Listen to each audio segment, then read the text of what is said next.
Hey, job seeker nation, what's going on? How are you today? Today's Wednesday, November 10th, the day before Veterans Day. Do you know where your veteran is? I hope so. Hopefully, we are honoring those who served our country I want to say violently, but not violently. But somehow that word didn't come out. But nevertheless, my son is a veteran, so shout out to my oldest son. Uh, want to welcome you to join in on the chat. If you want to just give a little shout out, say hi to us, wave in some kind of way, please do that. But even feel free to put your questions out there when you hear something that you want to know or something you need clarification on. We'll be able to pick that up. We're streaming to LinkedIn, Facebook, YouTube, and Twitter as we always do. Jack Kelly, how are you, Okay, sir? good. Well, I want to know, is it Wednesday or Wednesday? It, Is it, that a Chicago thing or New York or that's very Wednesday? interesting. You should say that. I thought I Wednesday or removed Wednesday? every bit of accent that I ever had from New York. Is that it? Yeah, you've Yeah, lost your New Yorkese. yeah, I lost it. It's part of mastering the King's English. Is that it? I don't know. Maybe Well, I I tried to carry do on that to too. Like when I grew up in Brooklyn, but before it was like really cool and yeah. it wasn't hipstery and gentrified. And I kid you not, this is how people would talk there. Hey Lisa, how you doing over there? You all right? Yeah, I you mean, good? You good? Mark, how you doing? What's up? What's going on? And I swear I'm not exaggerating. If anything, I'm I love under that. exaggerating. yeah, well, So if you probably grew up in a town where my sister kind of had an apartment over there, and I guess it was called um gosh, what was it called? I want to say they called it was another word for Italian town, but it was considered where all the marketplace was, where you bought fresh fruit and you bought the small items you need for your house, and it had all these different shops. I forgot the name of it, but yeah, she lived over there. I came from Harlem, so we had a different dialect yeah, you completely didn't have over that. there. Yeah. Yeah, I don't want to go back to that part of it, but we will go back to what we're here It's for. it's Lisa, have Lisa you seen the prices Plain. there? The rents and the Oh oh my God, if you would have bought gosh, a brownstone there, you'd be so well off. oh yeah, I know. It's Brooklyn Heights is Oh, supposed to forget it. be like, Yeah. yeah, forget it. Let's just Uh, talk real estate, yeah, Lisa. no, and Forget leave this. Lisa out of it, right? No, we got to Yeah. bring her in. So I'll We bring got in to the where bring her Canadian perspective. so in. Yeah. where in Canada are you from? Just outside of Toronto. That's cold, right? Right now it's beautiful actually, so not too bad. Well, when you're I beautiful, plan to go what is back that? to. Like, what temperature is beautiful there? Fahrenheit, I'm not too sure. It's like 15 degrees Celsius. I don't know. That, I don't that know the difference. It's that's just like 15 degrees sounds cold. yeah, but that's Celsius, so it's a Yeah, little bit different. But for them, they can handle our 30s and 40s. right? They laugh Uh, at it. yeah, yeah. I'm trying to get back there next summer. Yeah. I love Toronto. It's It's not so snowing clean. yet. It's Yeah. so clean. I mean, you've never been to a clean city until you've been to Toronto. And from what I understand is natives from Toronto, and you could verify this for me, Lisa, that Montreal is even cleaner than Toronto. Is that It is. possible? Yeah, absolutely. Good Lord. How can that I just never seen. And then when I was there, it was May and they only had and by no means it's not a way to measure the city, but coming from big cities, they only had four murders in by May of that year that I went. And it's like, are you kidding me? Good Lord, you could turn on any night in Chicago, you could hear how many Yeah, people have unfortunately, been Chicago is bad, huh? Chicago and New Yeah. Mhm. York and all those cities. It's a regular thing. But thank you, Lisa. In case some of you have been watching us for a while, is Mike Bird's partner on the Career Builders podcast. So we want to have Lisa out. We already had Mike. We know what he's about, but we're glad to have Lisa Yeah, here. we have the better of Yeah. the team, Thanks for We right? have the having me. better, yeah, we have the better half. Yeah. Yeah, that's right. Thanks But so much for having me. what's great is going to be we'll get Jack and I get to talk more and dig a little bit deeper into the minds of 20 and 30 something. So that's going to be really interesting and because we're always wondering. I mean, we hear from the people in the chat and we get DMs every now and then, but we don't do the one-on-one coaching that Lisa does. So we thought she'd be great to just kind of kick it and find out what they're thinking. In the Yeah. meantime, we did want to hit the job support real quick, Jack. I know that I didn't see if you had an article on it recently in Forbes, but I think one of the things that we're talking about, that there were like almost 3 times the number of jobs that were added from then in October than it was in September. I think it was 531,000 jobs Exactly. You got it approximately. Yeah, exactly. yeah. So, your thoughts on what that may mean for the rest of for the fall? I think it's good. It was like over, like you said, over 500,000 jobs, um, and that's really positive, very positive. I think the takeaway, a challenge is this: we have about 10 million or so jobs that are open, and it seems Mhm. like a mismatch. Where you have, on one hand, you have 10 million jobs, so it's easy to just say, "Wait, 10 million jobs, that's great." But then it doesn't mean the people who are looking have the skills for that 10 million jobs. So it's a Yes. really weird thing. And then on top of that, you have the great resignation, where you had, like, in August alone, about 4 million people who just quit. So Mhm. it's a Wow. really weird scenario. And it's right now, employees definitely have the power. So they're in demand, especially now going to the holiday. All these stores are freaking out. Check this out, because I was just writing about it the other day. Mhm. Uh, Amazon and Walmart alone are looking for like 150,000 people each. Saw Think, that. Wow. like, the Yeah. numbers are staggering. It's crazy. The UPS, like 100,000, 90,000 for FedEx. So they're all looking for people. So they're scrambling because they're afraid if they don't get the people out there, they can't deliver everyone's gifts. They can't stock the shelves, and we have this Yeah. logistics and supply chain problem to begin with. So that's kind of the scary part. So the numbers was good of hiring, but the problem is they don't have enough workers to do a certain kind of job. So that puts just a lot of stress on everyone. Yeah, who's gonna deliver all those new toys that they talk about It's a and re right, deliver it's a it or can they get do they have the truckers to get it from, like, the ports in LA or wherever it is, and then to bring it to across the country. So I don't even think you have enough truckers to do that. right, So it's and all on the way. Yeah. We're missing people. I think after a while, after people have decided that they're not gonna work, because, we saw the dropout at last May, that there were so many workers that had just said, "Forget it," and yet, some people are not actually reporting those numbers as you usually do, but I think it's happening more than normal. I think people are kind of working with a shorter fuse now. It's almost like they're daring the bosses to to act up, and because it will get posted. Yeah. It'll get posted on subreddit, and then it will go viral somewhere, and it's kind of scary how all this is Yeah. going to play out. My fear is more going to be after January and February, after they said that these people will have jobs and all that. If things don't come through, then all these great benefits that retail organizations had offered, they're going to go away because they can't support it. They're already taking a lion's share of paying people $2 or $3 more than they did last year and the prior years.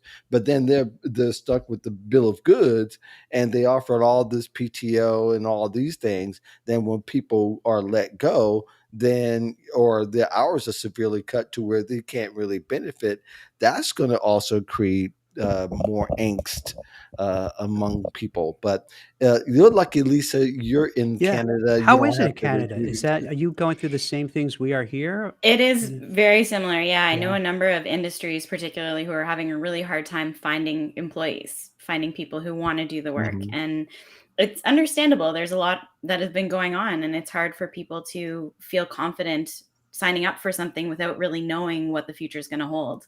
I mean, some of these industries that we're talking about, shipping and delivery and all that kind of stuff, that seems pretty stable in terms of what it's going to look like for the future going forward. But some things like hospitality, and you never really know what's going to happen next, so it's understandable.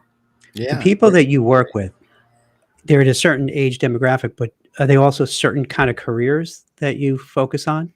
um I work with a number of different ones. I work with people who are in coding and tech development. I work with people who are in industrial design, some more creative tasks. But in my personal practice as well, I work with people across industries. So some people are in accounting, some people are coming from the entertainment industry. Mhm. It's a pretty wide range. And so it is very different based on industry.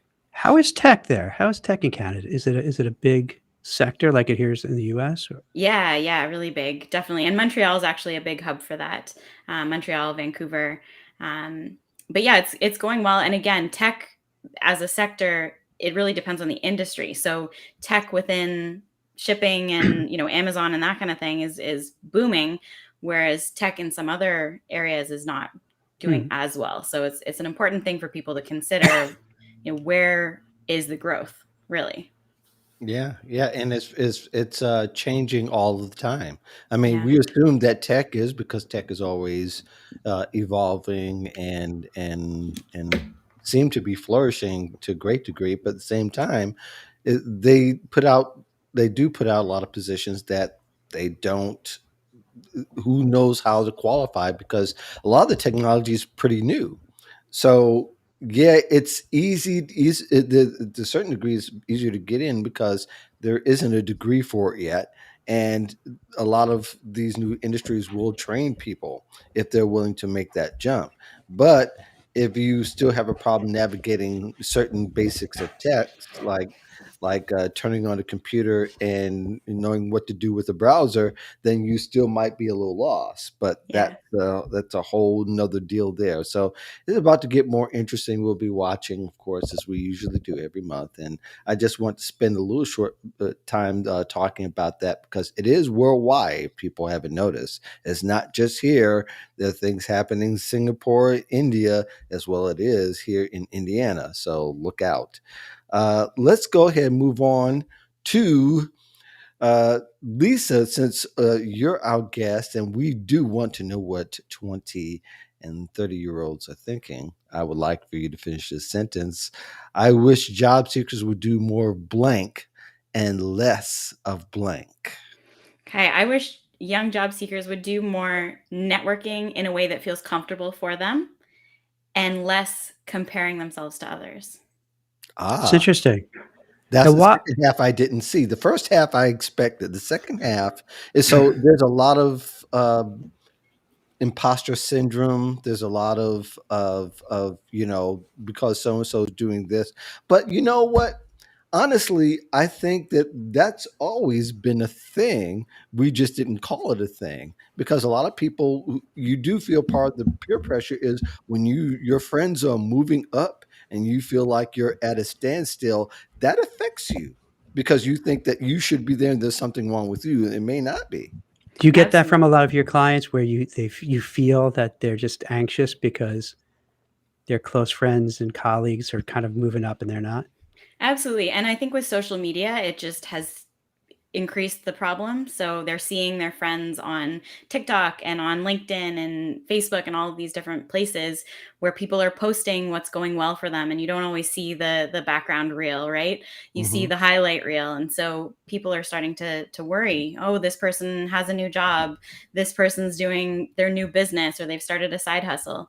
And I think that it can put a lot of pressure on people. Like, oh, this person's also found their passion. Why am I not at that point? And I think that causes a lot of anxiety for people who are not entirely sure where they're headed. Now, are they open and honest when do they tell you that, or you can just feel that that's what they're going through? Yeah, I mean, it tends to come up a little bit further along in the conversation. It's not something that people will just say, "Yeah, I'm feeling anxious because I Right. noticed that this person's doing it." But as you start to talk to people a little bit more, you start to realize why are you feeling that way? Why is it that you feel like you're not as far ahead? Oh, it's because this person or you saw something on LinkedIn that's affecting you. So That's you gotta very have to be like a interesting. psychologist for them too, huh? Yeah, it's a little bit of Yeah. career therapy. And it's in your face a lot. Yeah. I mean, really, people expose it. If it's not going, if you're not even tuned into, the popular social networks. Definitely people on group chats and the text chats on WhatsApp and other places. And, if their friends are talking about, yeah, I made this, I negotiated that, I did this, I was able to get that, you know, it- it's not as much as that people really think, because it just resonates so loudly, more so than I'm really struggling out here. And most people won't say that first, but they're thinking it, and they're looking at some other people, and they're lifted up in their eyes and understand their journey is their own journey. It's not just Yeah. somebody else's journey. Mark, have you gone through this? And Lisa, you could appreciate this. So growing up, I grew up in this, we talked earlier, Hmm. in a part of Brooklyn that was, I would say, kind of working class, let's say. Hmm. And my dad was a teacher. And when they had me and my brother, my mom was home. And I thought we were great. I thought we were living very well.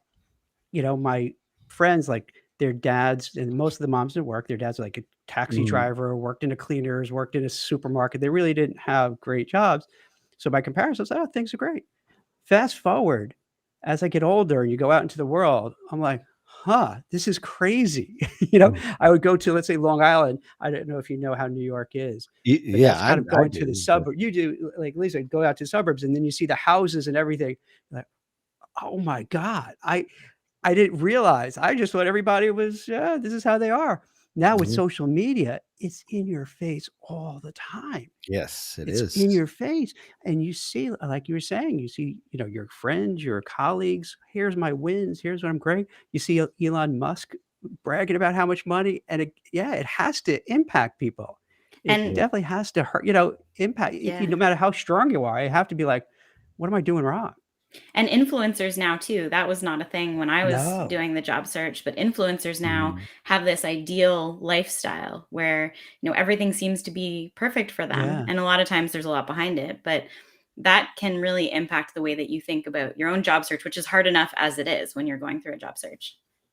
Yeah, when people put more on than there actually is, and really, to some degree, they're not putting on that much, because when you can kind of see behind, what's really going on with them, if you really follow their timeline, you really look at the pictures. I'm going like, all this stage stuff really Yeah. is not Well, you not see, they all rent that impressive, it's like a business really. you could rent a jet, right? It's not Yeah, your jet. You're acting like it's exactly. your jet, and Yeah, you're just going there, and yeah, it's like the 3 of us are on the jet. Look how cool we are, and we just exactly. That doesn't intrigue me as yeah. much, and I'm not interested in those stories as somebody who's older. But I do, then people will have a challenge. Then they put it all out there, like like it's sexy to tell, the very downside of your personalities. Oh, I'm bipolar. Oh gosh, why are you telling your medical information over the internet, because that can play against you later on. All these things you even see it on Facebook and things. If you have friends who feel like they have to tell everything so they could be transparent. I'm going transparent for Well, what? let me ask you guys I've noticed with people on social media, whether you're job searching or not, they're way more open than people of my generation and Mark's Mhm. generation, Right. and it's weird, but I find out for a lot of them, they get more clicks and more notice by just sharing. Now, is that a generational thing, you think, Lisa, that, the people within your demographics that you are and then your clients are in, that's more common, that's okay, and for guys like me and Mark, we're like, "This is weird, we don't get this." Yeah, I think it's a shift in values. I think that Yeah. transparency, particularly in a work setting, has changed a lot. Especially, I mean, I think of when I first joined the workforce, it was you needed to be very professional. You didn't really talk about your personal life. It was pretty, you keep it above bar kind of thing. Mhm. And as it's progressed, people who are in the younger generations do value that transparency a bit more and being able to bring more of themselves to work. So I think that that is part of why they are feeling like that value is important to them to share on social media. Well, I don't know if it's any different than what I came up with because when you get to know people, you get to know everything about them. I don't care what generation you are, you eventually do, except for the difference is being broadcasted on all these mediums. And then when it's on video and it's on audio, now it's there forever, or at least it's there as a reference. And unfortunately, employers can use that Yeah. to either their advantage or to your advantage. It's not good if they use it for their advantage, and that's what I get a little scared. I mean, there's a thing called transparency where okay, you could say it makes sense that yeah, if I made a mistake and I'm telling people don't do this because this could happen to you, cool. If I'm being transparent for transparent sake or with a larger agenda with getting more clicks and views, then it becomes evidence. And Yeah. it could be a bigger problem down the line. Maybe not now because it's sexy and people are saying, "Oh, I appreciate you. I'm going through it," and people and everybody then puts all their medical history out there. I don't know. That's a great idea. Well, I don't, Lisa, what do you think? You know, I haven't seen this, Mark. I don't know if you've seen this. I haven't seen on LinkedIn or other platforms where, let's say, a job seeker is let's doing a short video and Hmm. very vulnerable and just sharing who they are and what their job search journey is all about. Do you think that would backfire on somebody, or maybe hiring managers, recruiters could pick up on that person and feel some empathy and warmth based on how they come across and say, "Hey, you know what? I want to champion this person's cause and try to help them find a job." What do you I've seen a think? couple of instances on LinkedIn where people are sharing that they've been having a challenge finding a job, and people will connect to that. They feel for that person. They, like you said, they have empathy for that person, and they tend to want to champion that person. So I have seen things like that go viral for sure. Um, in terms of backfiring, I'm not too sure. I mean, Jack, as a recruiter, what would you, if you saw that with somebody who you were thinking of hiring, what would you think of that? I'm a complete sucker. So if they give a sad story and I think they're being honest and real, I would probably I would at least reach out to them. Even if Mm. I don't have a job, I would, that kind of guilt of like, oh, this person seems so nice and they're hurting. Let me at least just say hi and show support. So yeah, but for sometimes with recruiters and companies, if you don't have a fit, you don't have a fit. There's not much you can do. But yeah, I probably would, and I have actually. I have a few Yeah, times. you I've did had last week. like just recently twice with people who just were venting on LinkedIn, and I hit them up and said, "Hey, what's going on? Let's talk." And yeah, like this one woman, Mark and I talked about it last week, and I had to jump off this call because I was writing about it, where she basically started her LinkedIn post. I cried today, and she's like, "I'm just so tired and I can't take it." And it was because going through all the hurdles, all the roadblocks, getting all the no's, getting ghosted, and just frustrated. And then thousands of people shared their same story. Mhm. Yeah, I find it very interesting. I reshared that Mhm. what you wrote, and I wrote my own. And it's very interesting. Another dynamic, and I think I've kind of alluded to this, and we talked a little bit about this, but a particular person who said they were a job search coach, he came up with, well, she must be doing something wrong. You know, if it's not scenario 1, 2, and 3, four, she could have changed that. And I'm going, you kind of missed the spirit of the Yeah. post. You really did.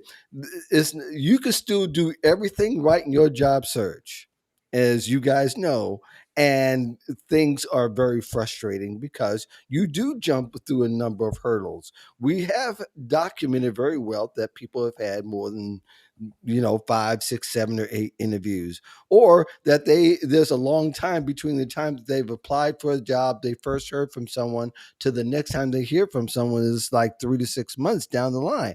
I mean, that's frustrating if you're trying to pay the light bill. You gotta love those responses, right? Where you're hurting and they say, "Well, you should have done this, and why did you do that?" It's You're like, like you totally it's like, "Oh, this is the time for you to sell. Great." And "Really?" Yeah. that essentially that's what that is. But nobody's impressed because everybody else is saying something entirely Yeah. different and empathizing and Right. sympathizing. And here you are, you might as well come in with the cape and said, "I can save the day." Yeah, yeah. And that's what bothers me a lot of times when we do about this. And that's probably something we could talk about in the future about the culture of LinkedIn and how it's really shifted to the good guys and the bad guys. And I'm not talking about those who are trying to do dastardly deeds, but they're the people who really want to sell, and they found different ways to sell, and those who really want to help solve some issues and help with some problems. I mean, and there's a few things in between, but there's a chasm that's there and that exists in the LinkedIn culture that's evolved more so out of the last 2 years than they had in any other time. Uh, Lisa, is that your style? You go and look at LinkedIn profiles and you would like hit up Mark or me and say, "Wow, your LinkedIn profile stinks. That's terrible. It's dreadful. But I think, I kind of doubt for that, a but low cost of such and such, I could It's shocking the number of messages I receive or the connection requests I receive with people saying, "Here's everything that's wrong with your website," or "Here's," I'm Yes, like, yes, yes, yeah, yes. "Yeah, yeah. this You really look makes me through it. want to work with you for sure." What's that called? Yeah, Is that or somebody else gaslighting who's a really when they career do coach that? is like, "Dude, don't you know what I do? Did you read the headline at least?" Yeah. Right, right. And do you have something like this? It'll be like they'll sign it to you, "Dear Mr. Plane." First of all, I'll screw up like your information. I looked through your website and there are a lot of errors, but don't worry, we know what we're doing and we can fix it for Yeah, you. that it's Exactly. become Oh my it's God. become but let's switch it on to a little bit more of a positive theme and talk a little bit, Lisa, about what are some of the biggest opportunities for millennials and Gen Zs that you see out there or that may have passed right through you. I know I've seen so many different things, but I think more people are starting to take on freelance roles and Mhm. roles that they can do outside of gig, but not necessarily be their main gig. Is that something you see a lot of, or you see something different? Absolutely. Yeah. Side hustles are so common these days. People Mhm. doing all sorts of different things. It might relate to their And that's their good. job and they might not, which is great. Yeah. Definitely. Yeah, I see that increasing for sure.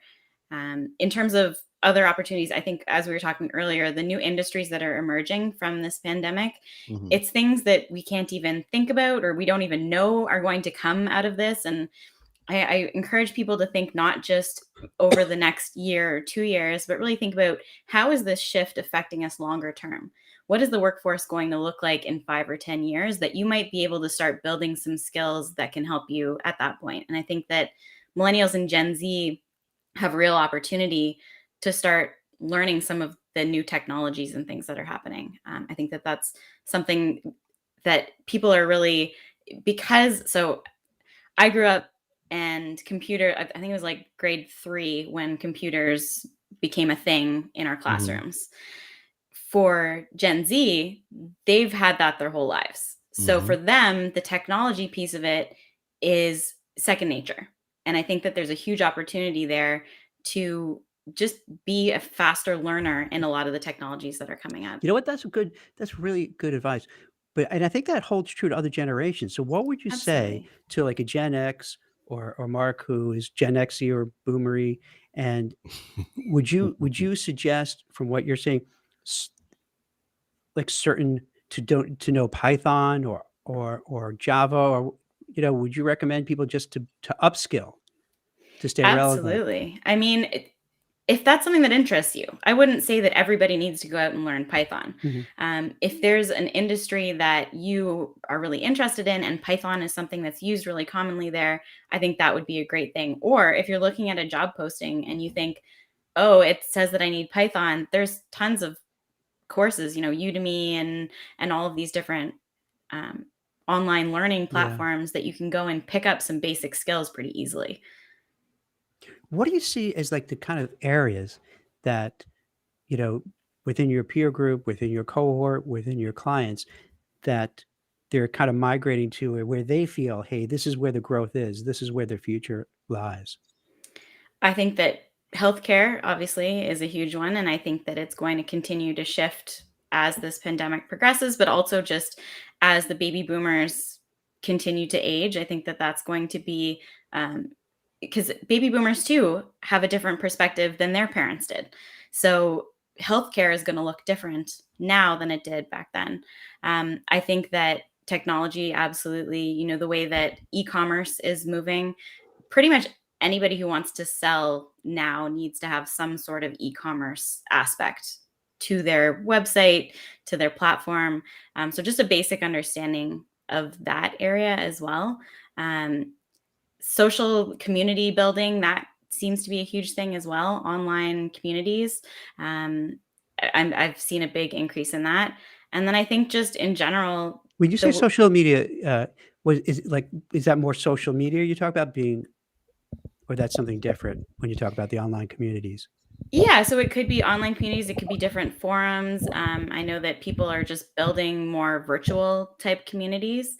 And I think that that, again, though, will shift. So I'm really interested to see after this pandemic if people are still as interested in being online all the time. Well, what do you think about the metaverse? Just to take that next step, I know it's very easy to mock Mark Zuckerberg with those cheese. I don't know how you feel about those cheesy ads he was starring in. It seemed kind of weird, creepy, and juvenile. But then the more I'm thinking about it, with remote work, in my opinion, that's the future of work. It's not going to be the only, but it's going to be a significant percentage of people working remote or hybrid. I kind of was, as much as I was kind of deriding it at first, I'm thinking, you know what? Instead of having this kind of video format for us to be in some metaverse together, I don't know. Maybe that's not so bad.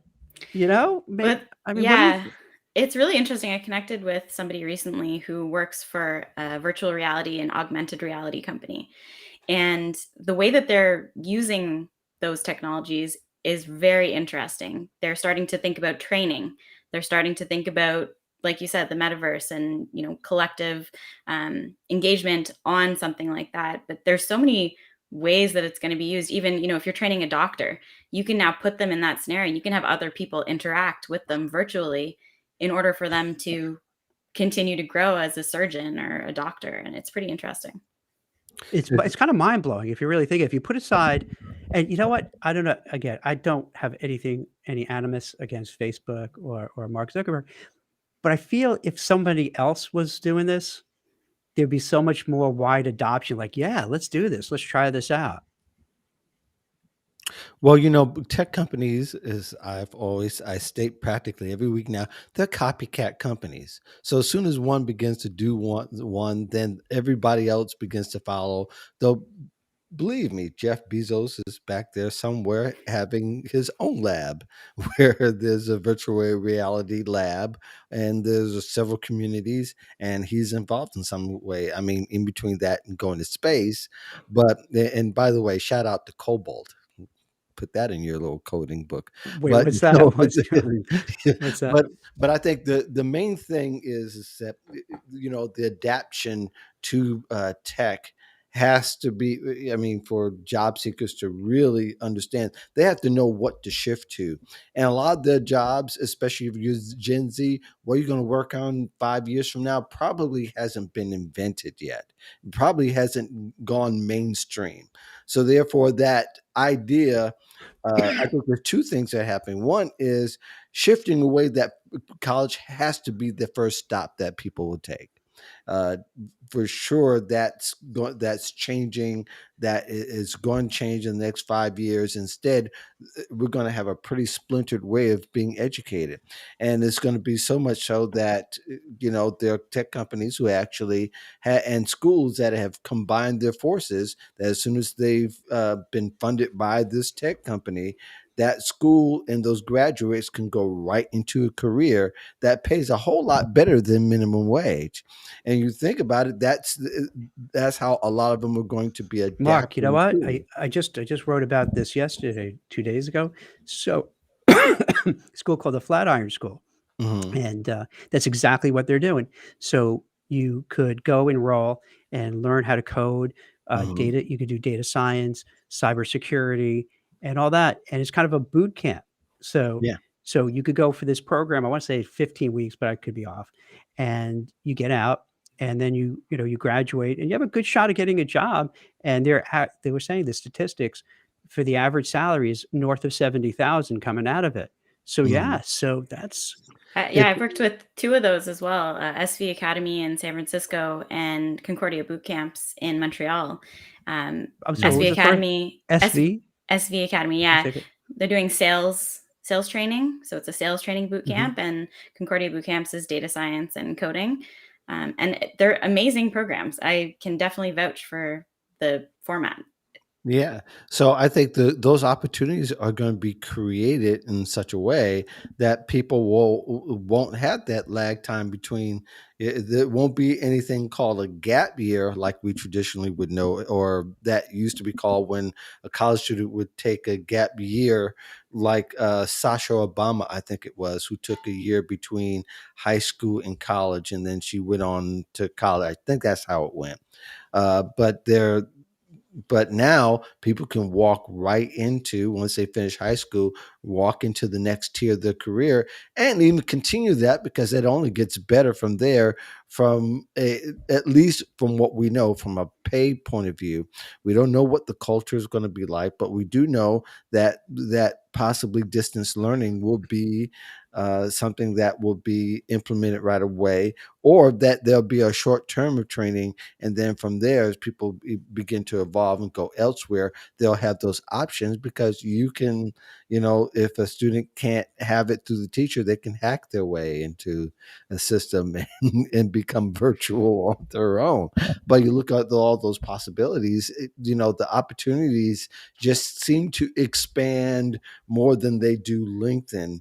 And you can't look at length of time, because technology is changing so fast now. To expect somebody to go 4 years to get a degree in something, that's a long time.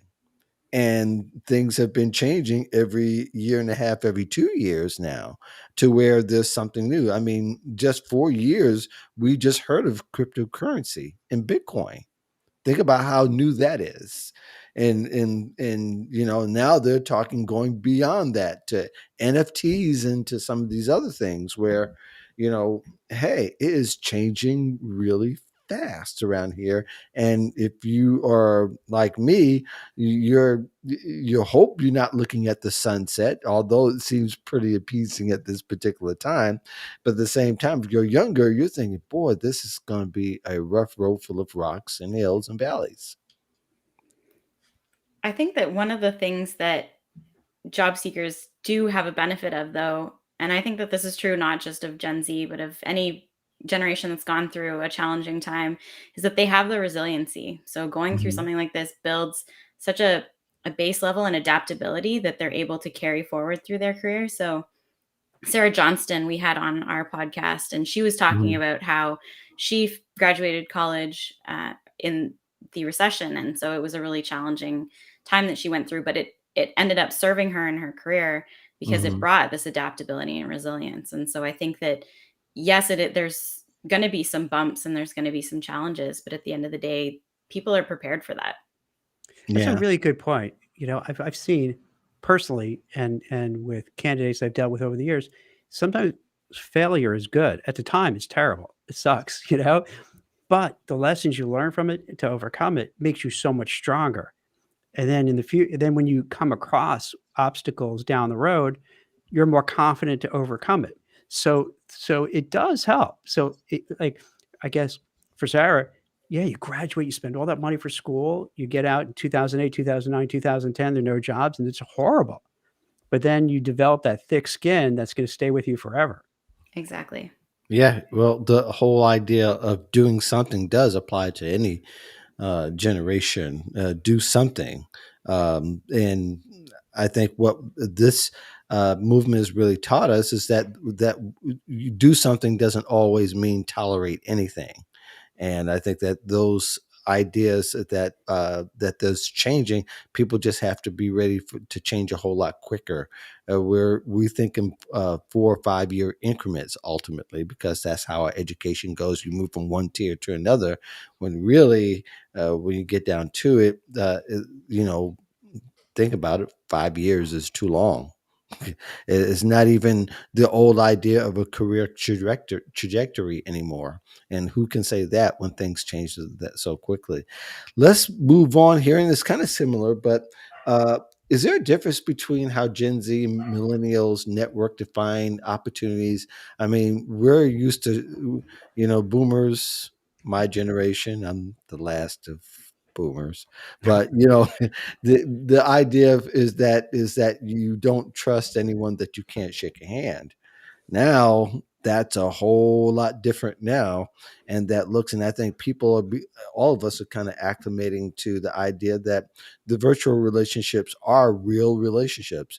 Lisa, you and I are having a real relationship, in the classic sense, where we are in the same room. It's just a virtual room, but uh, do you feel like that's something that millennials are kind of looking at, and Gen Z are kind of looking at as sort of an advantage, because they understand that there's no dividing line now, and there's no timeline to bridge relationships? Absolutely. The opportunities really are, there's no borders to it, which is great. It's funny, I grew up and when I went to go find a job, I would take my physical resume and I would go into a store or a company and Mhm. I would hand it to somebody and have a conversation. And that Mhm. was how it worked when I was starting out. But now I was working with some college students just, 6 months ago, and they're reaching out on Instagram. And I was so surprised. That was something that I would never ever think of doing. Mm. I But didn't know that. they're finding Yeah, I knew that. companies on Instagram, Mhm. reaching out, sending a direct message, and actually getting jobs that way. Mhm. So it was incredible. And these are people that they wouldn't have normally been able to connect with. They couldn't find an email. When they call, they might have reached a receptionist or not really been sure who to talk to, but they're able to reach out to a social media manager who then puts them in touch with somebody that they need to connect with, and they ended up getting a job. So I Wait, was shocked. well, let's break that down. So you go on Instagram, and then let's say you want to work for ABC Widget Company. So when you go to their page, but how do you find the right person? You just send To a direct message right to the company. Sometimes they'll also tag people in their stories. So if there's, a head of the company or a marketing manager or something, will have their own handle that you can then go to their page and send them a direct message. how would you find the handle for that person? So, for example, if a company posts a picture of something and they're talking about their marketing manager, let's say there was an event, they will include that handle as a tag on the picture, or they'll include it in the comment underneath the picture. And you can click on that and go to their own page, and then you can directly message them through that. That is a great hack. That's right, Mark. Yes, That's and you could do that on Facebook as well, because I actually got a gig through Facebook that's a great hack. by messaging the social media manager. Many times they're outplaced. They're not. It's an outplacement, so they don't necessarily work with the company. They just have their XYZ contacts. Few of them are gatekeepers. A few of them are not. Some of them will put you with the right email address. Say, this is the company email address, and I think it's this. Try and let me know. And sure enough, it worked. It was great. So I think that's been something going. I did that a couple of years ago, so I know if it worked on Facebook, it definitely works on Instagram. Now, Lisa, it's so interesting. So is it also maybe because not that many people do it on Instagram? So if you do that, you'll get more notice as opposed to LinkedIn, where you have easy apply and you could just send a whole bunch of resumes and you're inundated. I think Does that so. And help you stand out? yeah, and I think that it's managed more personally. People who have their Instagram accounts are looking at their direct messages maybe more often than Mhm. LinkedIn, where people might not always be on LinkedIn. Yeah. I mean, I know people who have started relationships on Instagram in a similar way. They've sent a direct message and connected, and now they're married. Wow. So it's, jobs and relationships tend to be sort of similar. What about TikTok or Twitter? Do you think that you could, for a job seeker, try that same thing? Yes. So Twitter is actually a really good place for developers to go. So people who are in the tech industry. It's a more casual place for people to banter, to go back and forth on different topics, share things that are interesting to them or things that they're learning. And a lot of times that's how tech relationships will grow for people who are developers. Um, TikTok, I'll be honest, I'm not on TikTok, so I can't talk as much to that, but I know that it has been a huge benefit for people, both entrepreneurs and job seekers. Now, if you really want to do a real hack, here's a real hack: hashtags. If you ever look, if you've never tried searching for your name under a hashtag, you should on social media. And it's all the platforms. You'd be surprised at what you'll find. And sometimes you could find, every now and then, you could find some personal information about someone or something through the hashtag. So I use Mark Anthony Dyson. There's a few things that I didn't know about when I searched that through Twitter. And this was about a year ago.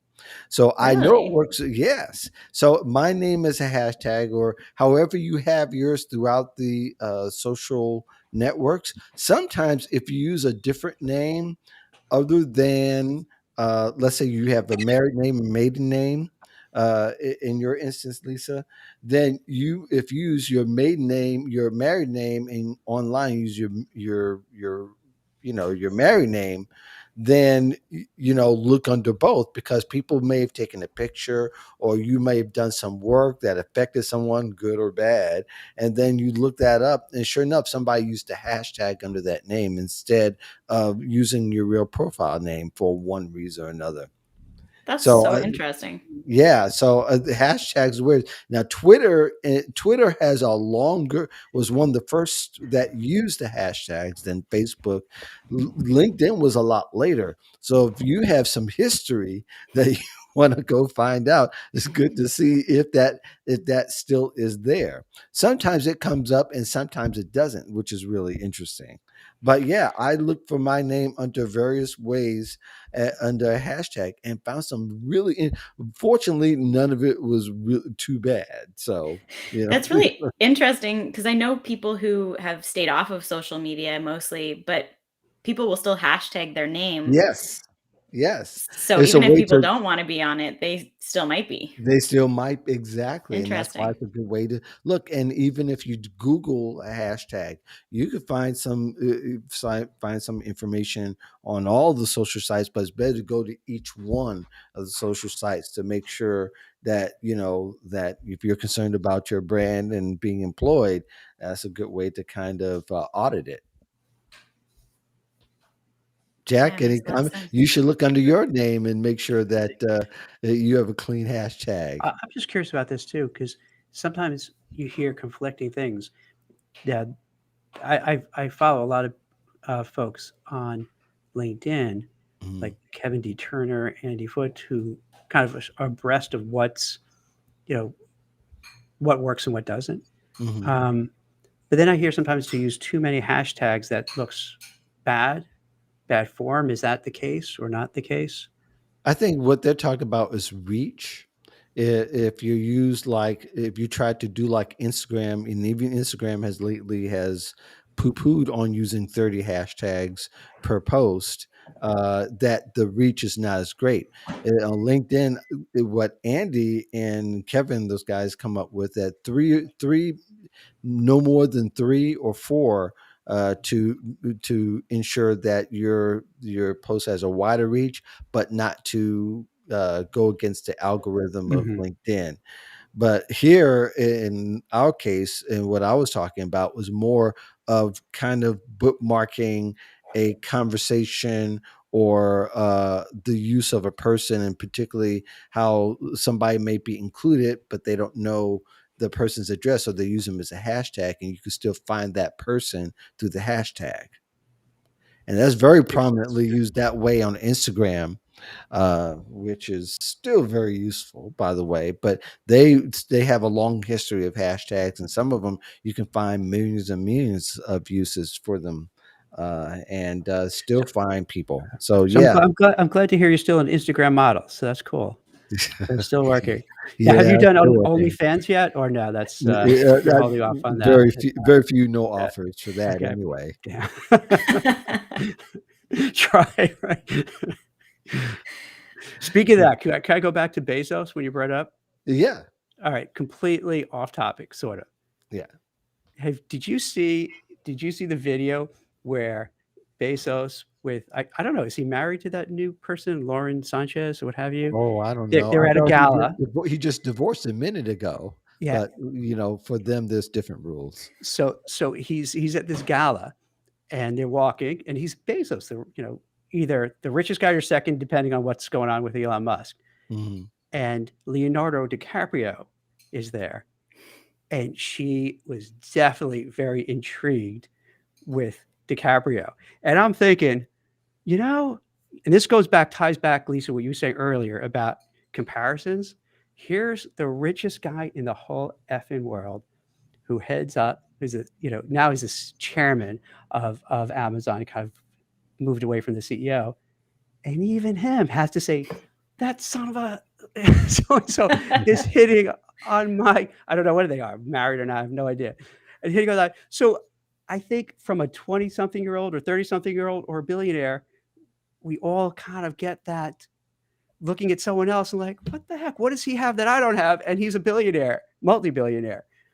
It's so And natural. has to Yeah. face the same One thing kind of might be personality, but that's debatable. wait for whose personality for Well, DiCaprio has a personality, and Jeff Bezos, you don't think so? maybe is not as evident to the rest of the world, at least. Yeah. And and then add to this, he posted, and I'm not making this up. He posted, I don't know what social media platform. He's leaning on like a wooden, like you'd almost see in a cartoon where you take a wooden thing and a spike and then you write something on it. Mm-hmm. And it said, and he's on there it looked like he didn't have a shirt on, trying to flex his muscles. I kid you not. You could search it afterwards, right? And it says something like, and I think the caption says, "Come here," but then on the thing he wrote is something about beware of the share drop. So kind of alluding, hey, come over here, I'm going to throw you off the cliff. Which, if you're the richest guy in the world, what are you doing? Like that means he was really impacted and comparing himself to DiCaprio and feeling bad about himself that he had to go and do this. So to tie it back to what you were talking about, Lisa, it never ends. True. It never ends. That people are always wrestling this, no matter who you are, where you are, what you station in life. It's so hard to find, because you think a person would say, you know what, I'm going to let it pass. But you can't. Yeah. Well, I mean, I guess just because you have the most money doesn't mean you have the most of everything else. Good point. Right. You Yeah. have the most of one thing, but not of maybe other. Right. Right. I mean, DiCaprio's been in our conscious for the last 30 years. So, Jeff Bezos became significant as he got money, and those are two different terms of engagement. And people engage on a whole lot deeper level with DiCaprio than they would with Bezos in that fact. Unless the only reason why is because you're interested in what he does and how he does it.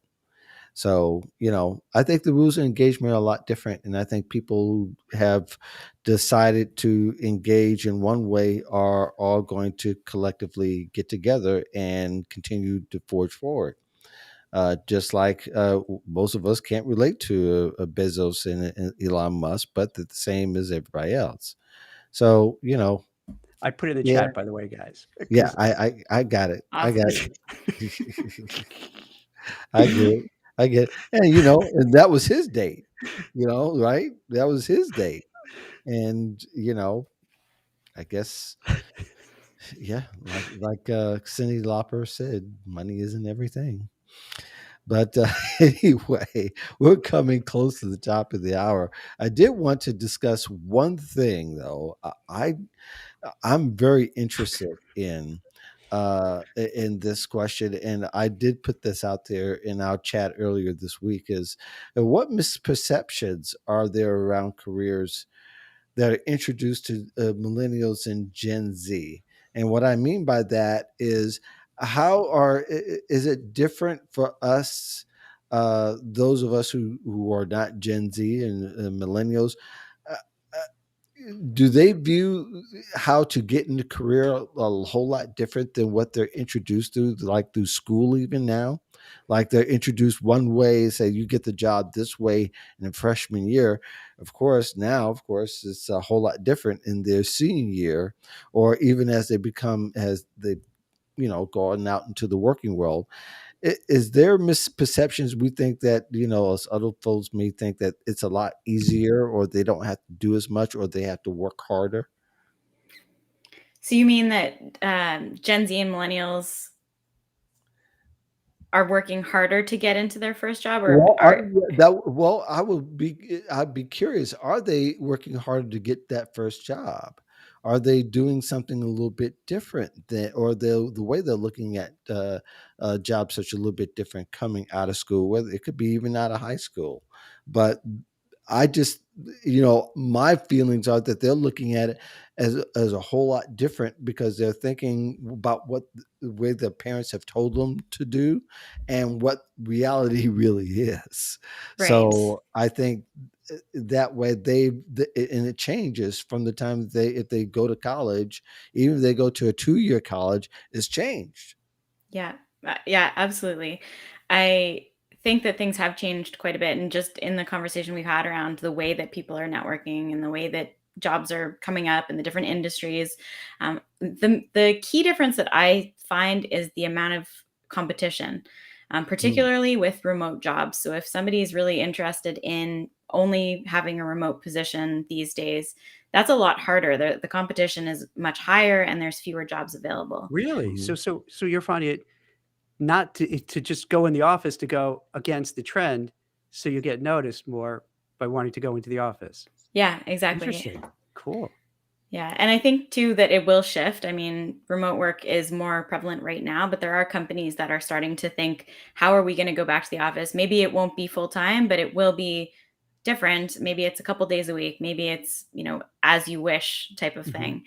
Um, but the competition has definitely increased. And even just on LinkedIn, the number of people who apply to a post on LinkedIn is a lot, right? And Mhm. particularly for these companies that everybody wants to work for, the Facebooks, the Googles, those kinds of companies. If you're willing to go outside of that and you're willing to think a little bit outside of the box, then you're able to get into some of these really, really interesting companies and have a little bit of an easier time with it.